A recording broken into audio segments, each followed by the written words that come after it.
You know, a year could go by fast if you're planning a wedding, but it can be easier if you have a solid plan to get everything done at certain month intervals. Joining us today with some wedding planning tips is Kathy. Say your last name. I was going to mess that up. She's the executive editor of Chicago Bride magazine. Also joining us is Marissa Pozo. She's a WGN web producer. She's getting married in 1 year, and here's a picture of her and her lovely fiancé, Ignacio. Oh. And you are getting married when, Marissa? December 3rd of next year. Okay, so we're about a year out. But, Kathy, you say there's some things you should do. Once the date is set, what are the things you should do right away? Okay, the first thing is to determine your wedding budget. Okay. Because that will lay the groundwork for what kind of venue you can look for. And then immediately after that, the first thing you should do is book your church and your reception venue. Because those are the hardest to do. Yes, because they get booked way in advance. All right, and then once that's a year out, yes, you go 9 months out, and there's things you should do by 9 months. 9 months out, you should definitely start looking for your wedding dress. Have you done that yet? Yes, I just started actually. Good. That's perfect. Okay, because that takes that long? It does take long. It takes long to order. It takes long to find the right one. And then also your save the date cards. So you have to, wait, in addition to sending out the invitations, you should be, these are for people that are out of town, save the date cards, or everyone? Save the date cards for everyone because, especially if you're having it on a holiday weekend, or if you're having a destination wedding. Wow. Yeah. Well, I didn't do that. Yeah, people get booked in advance. 6 months out, what should you be doing, Kathy? Okay, 6 months out, we have booking your limo, registering for your gifts, and trying to plan your honeymoon, deciding where you're going to go.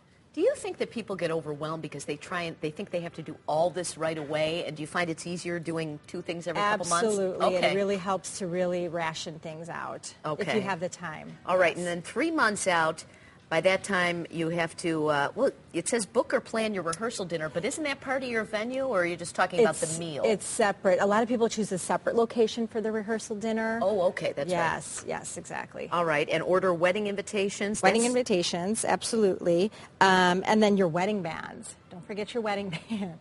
And your cake and your favors. That's 3 months out. The cake is only 3 months out, huh? Yes. Okay. Yes. All right, and 2 months out, it says you can reconfirm those vendor contracts, and that's when you deal with all the hairstyling and all that. Yes, your makeup trial run. Make sure your wedding dress fits to a T. All right, and then 2 weeks. This is, you're in go time here. What should you absolutely be doing in the last 2 weeks? Make sure you have your marriage license. And you can't do that earlier than that? You can, although there are certain laws in certain states about getting it too early, so you want to make sure you're within that period. Okay, you also want to do the seating chart then? Yes. And buy bridal party gifts. So let's check with Marissa. You are about a year out. How much have you done?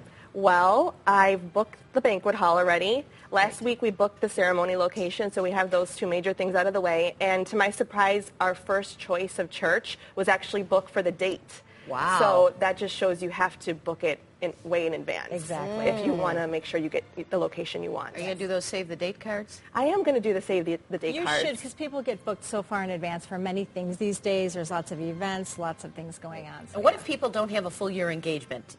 What do you recommend for them? If you're talking only have 6 months, 3 months? I would recommend getting help. Just getting help. It's really tough doing everything yourself. Maybe your mom, your sister, or somebody else who can help, even a wedding planner, if you can have them help you with just the big things. So. All right, Kathy, thank you so much. For more information and a complete step-by-step wedding planning guide, check out ChicagoBrideMagazine.com. Thanks, Marissa. Thank Good you, luck guys. to you. Stay with us. Top Stories coming up next.